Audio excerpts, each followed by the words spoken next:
Being publicly known as someone who takes up a truthful position is hard. It's good when you do it in a cocoon where no one can touch you, where you don't hear people's opinion of you, where they literally think that you, not your opinion, you are wrong. You are wrong for existing because you have an opinion that you believe is based on truth and common sense. It's hard to continue to stand for truth then. It's hard when the truth you stand on could cost you your job.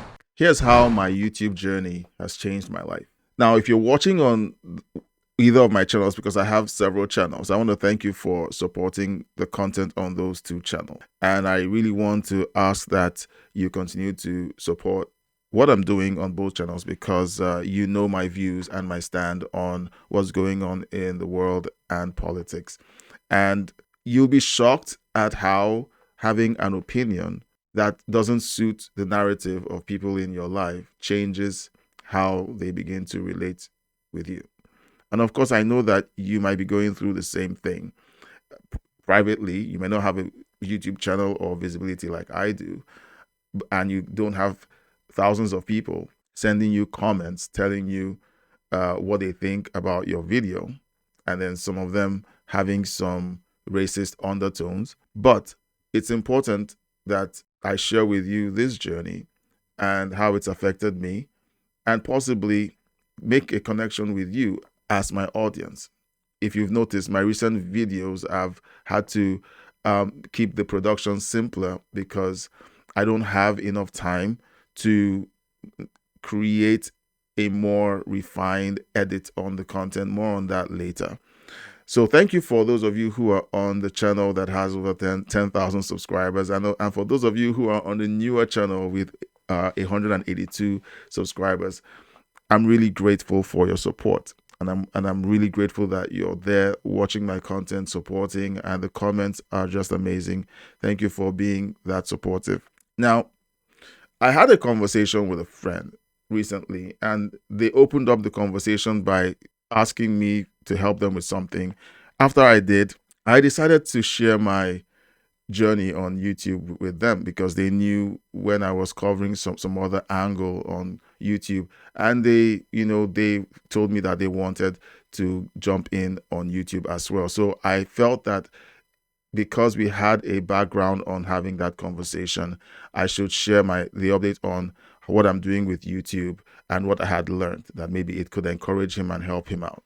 But when I told him that my bigger channel had taken off and told him what content did, and those of you who know about it, it's my video that pulled up an old 1980 interview of Donald Trump answering questions, and the answers he was giving in 1980 mirror a lot of his campaign promises in the 2024 and even the 2026 presidential campaigns. He went silent, and then he asked me a question: did you cover him positively or negatively? And I said positively. And then that kicked off a 3 to 4 hour conversation, which I would rather say was an argument about why anyone should vote for Donald Trump. And it was a very difficult conversation to have because my intention on YouTube is not to have an argument. My intention on YouTube is to present facts and let people go ahead and make up their minds. If you watch the comment section on any of my channels, I do not engage in arguments, and I basically avoid any form of toxic engagements. And so I tried very hard not to allow the conversation derail and devolve into that spirit of simply pointing at someone as if they are that their very existence is wrong simply because they have a certain affiliation to the policies of a candidate. At some point in the conversation, my friend says, "I'm so disappointed that you have this opinion." And that was the point where I knew that there was no having a conversation with him around the facts and the reasons why a candidate like President Trump should be supported by someone who claims to be a follower of Jesus. Those of you who have followed my content long enough know that I am a person of faith. And so I just basically felt in my heart that that the conversation was basically over, and it was time to just tell him, look, it's fine. If you believe that he's that bad, it's okay. And I know that most of you listening, may have family or friends who have those inclinations. They don't believe that following conservative values or supporting a candidate that supports conservative values simply because they've been told to hate and to malign that candidate, all right, they feel like that's the thing to do.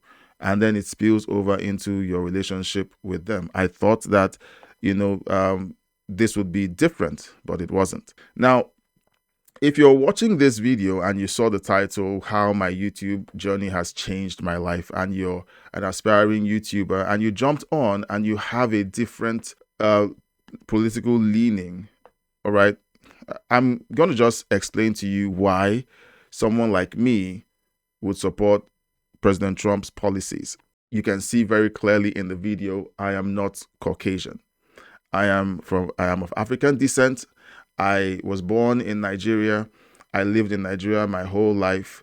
And then things got really, really bad in Nigeria. And then I decided to move my 2 children and my wife to Canada.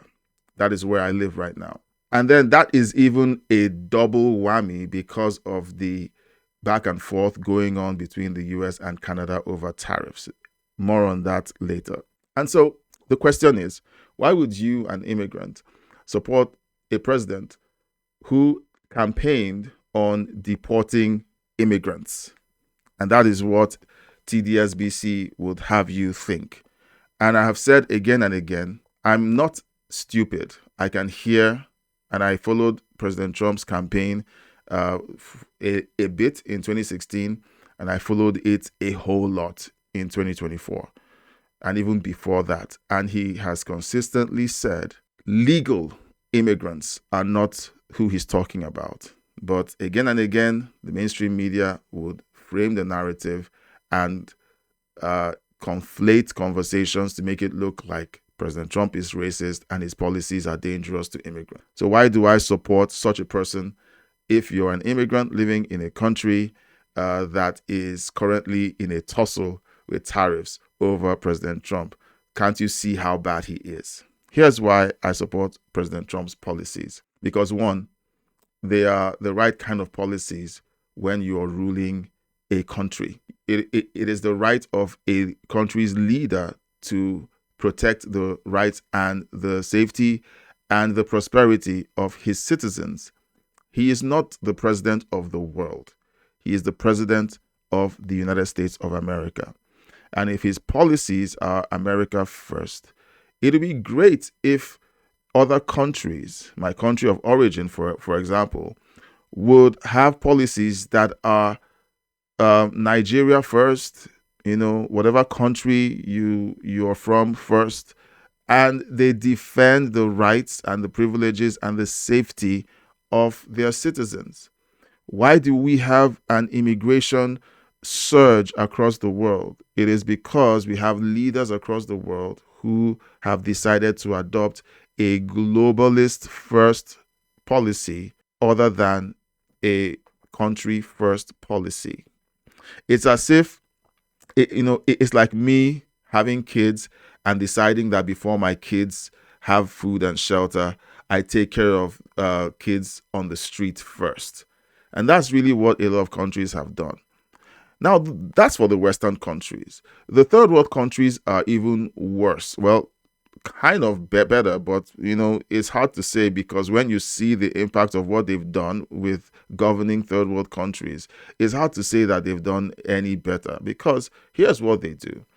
Leaders in third world countries loot their countries, move the resources and the wealth of their countries to Swiss bank accounts and other countries, and then the citizens of the country are impoverished, they're sick, there's no hope, and when the countries break down, they simply move their families over to Western countries and live there with their ill-gotten loot. And most Western countries are complicit, because you find that when these leaders bring their loot into these countries, the Western leaders have no complaint, because it is, in essence, bringing the wealth of Africa or whatever third world country it is into their space. And some of these countries don't even have natural resources. And so the loot that is brought in is seen as a revenue stream, so they don't complain. So all of this is happening all over the world, and you see a candidate like President Trump saying what other world leaders should be saying to their people. And why do I root for him? I want him to win because I want other world leaders to see how it's done and to do the same for their citizens. Now, that's my reason for supporting President Trump's policies. The nuances of the policies are for the American people to figure out. I have videos that I've covered talking about the big, beautiful bill and everything else concerning the immigration policies, and everything is in my videos. If you're interested, go and watch my videos. Now, my shock in doing YouTube for this long has been how immune people are to facts. My video on President Trump showing his consistency through the years generated such a flood of negative comments.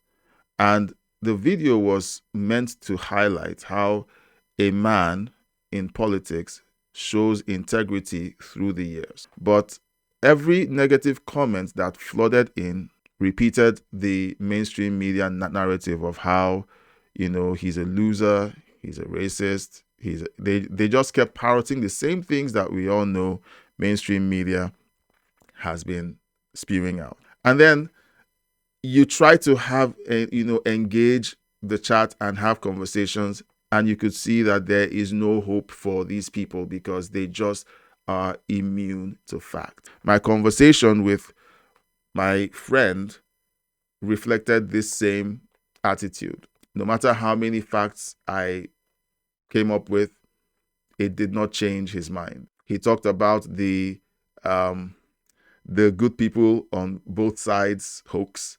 I sent him the Snopes link to see that it was debunked, and then he raised his voice saying it's not true, it's not true. And then I sent him a video of the unedited press conference, and then instead of watching the video, he highlights the fact that it's coming from a Twitter account called End Wokeness. And he highlights that instead of looking at the content that I sent. It's hard to have conversations with people who have, believed a narrative and have basically chosen not to examine the facts. The question that I kept asking was, what's changed? What changed between the 70s and the 80s and the 90s, where Donald Trump was popular with the black communities? He funded Jesse Jackson's presidential run. He provided free office space to his organization that was meant to support black businesses in New York. He did all of that. He hung out with with rappers, with black celebrities.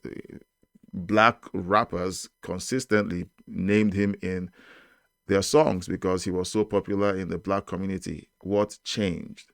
Nobody on the left has agreed to answer that question because it shows the hypocrisy of the coverage of the media.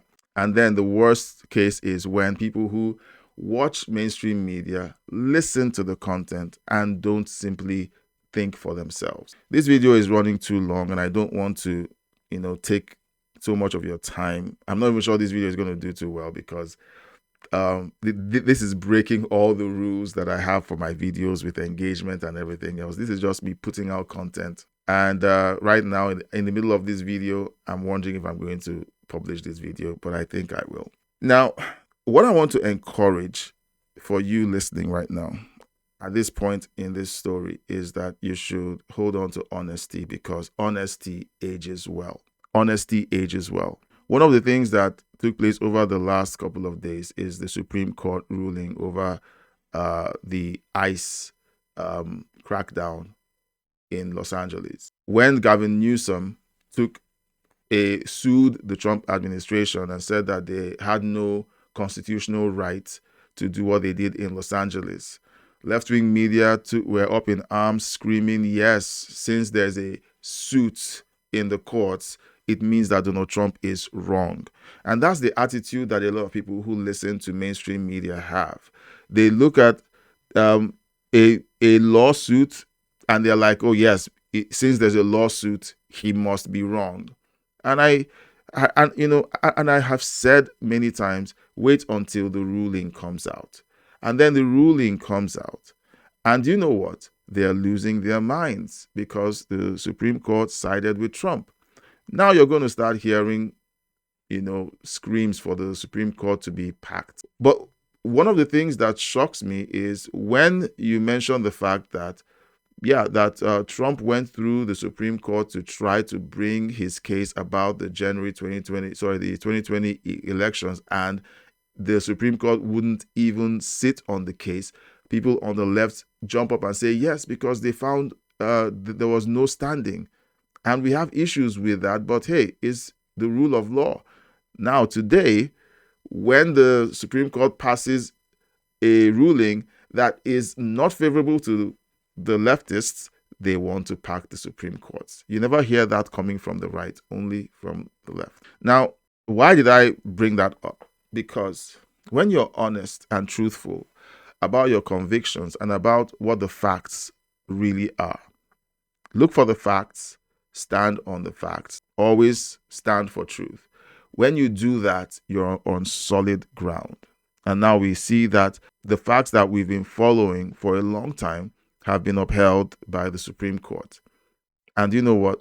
We're still going to keep having these conversations because people just aren't able to swallow the facts. They are immune from facts. Now, one of the things that came up over the last few months, because when I create this content, the question is, you support the ICE raids, you support the Trump policies on tariffs. It doesn't affect you. That's why you're so glib about saying these things. Here's the thing.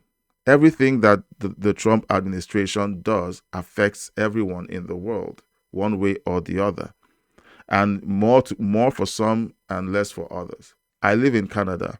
We all know about the disagreements that the Trump administration has with the sitting Canadian government. And I don't want to get into that because I have decided that I would not say a thing about anything related to Canadian politics because I don't know enough about it.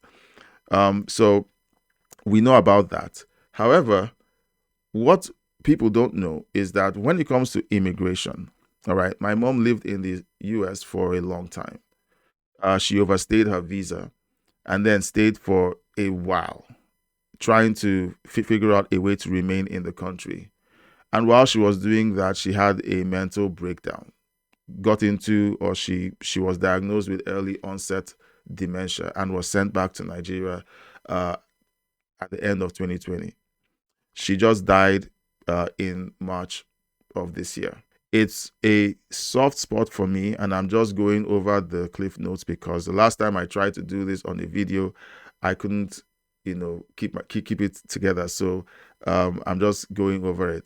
That is an immigration policy, or that is how the immigration policy of the United States has affected me personally. As an immigrant in another country who needs to keep his papers in order, I know how it feels when you are struggling to stay in a country that you're not a citizen of.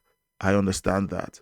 But why would I support those policies? Because it is the law. And if you come into a new country as an immigrant, as a guest, you support the laws on the books where it's, with respect to immigration. And that's what I've decided to do. Now, those who expect me as an immigrant to jump up and to begin to scream for laws to be ignored simply because they don't favor me don't understand a thing about truth, right? The thing that kept these countries that we've fled to prosperous and decent is the rule of law. And we have to support that thing that has protected the integrity and the sanity of these countries before we got there. We shouldn't arrive and begin to call for the abolition of these common sense laws that has kept these countries together. Second, his tariffs on Canada. And his first move after he became president, I think that was the thing that maybe has affected me the most. Two things: the tariffs and his first one of the first executive orders that he signed. He withdrew from the Paris Accords, which of course involves the United States paying loads and loads of carbon tax and being a part of the International Energy or Emissions Covenant and all that. And he did that. And what happened overnight was that the cost of fuel in the United States fell through the floor. I used to work at a trucking company. Notice I said used to. And my job involved finding the cheapest locations in North America for our trucks to fuel. That was my job. And I had that job, or I got that job, because at the time, the cost of fuel was through the roof. And they needed someone to keep an eye on it. Now, a few things happened after the Paris Accords, had been signed. The cost of fuel dropped, and then Canada followed suit to remove the carbon tax, which, again, on top of the already cheap fuel in the United States, dropped the cost of fuel in Canada, again, through the floor. That affected my job in a major way, because this is why I was hired in the first place. And I suspect that because that made it less attractive to keep me, on the payroll. And so, the company was great, and I loved working there. The people there are great, but you know what? It's a business, and in the end, I had to be let go, and they were very kind about it, and I'm so happy and I'm grateful for the time I spent with them, and I have fond memories, with them. Now, with that happening to me, and me currently being unemployed and doing YouTube videos and applying for work and trying to do other things. Well, applying for work at some point, and then my immigration papers expired, and now I'm in the process of renewing my immigration papers. So right now I can't even work. I can't even work. So I'm working in the system to kind of get our papers in order and so on. But I'm not in the country illegally. Okay, I'm not in the country illegally. So all of this is happening on the immigration side, on the career side. Why don't you pick up a stone and throw at the Trump policies? It's because I have one rule, as much as I can, one rule, and that is just tell the truth. Just tell the truth. If something is good, say it's good, whether it favors you or not. It is difficult to live that way. For a lot of people, it is impossible to live that way. But Jesus calls us as his disciples. If you're listening and you are a follower of Jesus, he calls us as his disciples to walk the straight and narrow, because not too many people find it. And the straight and narrow is the path of truth. Just say the truth. And if a country is engaging in policies that helps its own people, just say the truth. It is right for the country to do that, to defend its people, to protect its own citizens, to kick out criminal, illegal immigrants, and to protect legal immigrants. It's just the truth. And whether people who watch this video like it, if you're still watching to this point, kudos, you're a fan. But not too many people, like this idea that you have to support things that don't favor you. All right, even though they are legal, even though they are the right thing. It's an old-fashioned idea, but old-fashioned is what built the great countries that we see today. The leftists would have you believe that it's racism that built the West, that it's slavery that built the West. No, not true. It was principles like integrity, truth, loyalty, love, godliness, righteousness, what is right. These are the things that have built the Western civilizations that we all long to live in. But these days, we're wondering how much longer that will last, at least for certain parts of the world. So I would like to encourage you. All right. My YouTube journey has taken me from simply being an obscure creator who just wants to create content to show his kids how to view news and politics, to being someone who has taken up a position that he believes is truthful. And now I'm finding that being publicly known as someone who takes up a truthful position is hard. It's good when you do it in a cocoon where no one can touch you, where you don't hear people's opinion of you, where they literally think that you, not your opinion, you are wrong. You are wrong for existing because you have an opinion that you believe is based on truth and common sense. It's hard to continue to stand for truth then. It's hard when the truth you stand on could cost you your job. And I'm sure you might be listening and maybe you're in that place or you're approaching that place. I just want to encourage you. Continue to speak the truth. Stay strong. Continue to speak the truth. Now, I don't know what the point of this video has been for you. For me, I just felt I had to say this. And I just hope that it made sense to you. If you watch this far, like I said, you're a fan. And if you can, please support the channel that you're watching this on. I don't want to give the names of my other channel because it might affect the algorithm. I don't want to mess with that.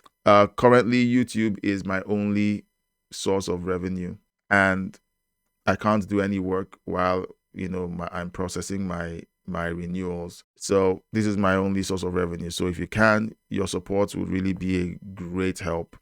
Support the channel, subscribe, like, share. If you're watching on the channel that's over 10,000 subscribers, please consider liking the video, sharing the video, leave a comment and a super thank, or just support it somehow. If you want me to create more videos like this, let me know in the comment section, and we could actually have deeper conversations on different things. This is currently my only source of revenue. No job. I can't work as a freelancer till the immigration services gets back with my renewals. And there's so much that's hanging on me just being able to make YouTube profitable. So I would appreciate it if you would consider supporting in the ways that the channel allows you to. If you're watching on the non-monetized channel, well, I wish I could break my initial ask of not moving over to the monetized one. If you can find it, if you're an internet sleuth, find it and go ahead and do all that. But this was simply to have a conversation with you. I like having conversations with my audience, and that's why I started live streaming on the larger channel. I won't be doing that in the for the foreseeable future because there's so much going on, and I need to just simplify things. So the live streams were kind of a complication, and so I'm simplifying things and trying to make things easy. I honestly do appreciate everything that you've been doing with the watch time and everything else, but here's an update of how my YouTube journey has changed my life. I hope I made sense in this video. It's run very long, and this is one video I will just simply publish and not look at the metrics because I'm not sure how it's going to do. Now, if you want to see more of this, just let me know in the comment section, and I'll catch you on the next one.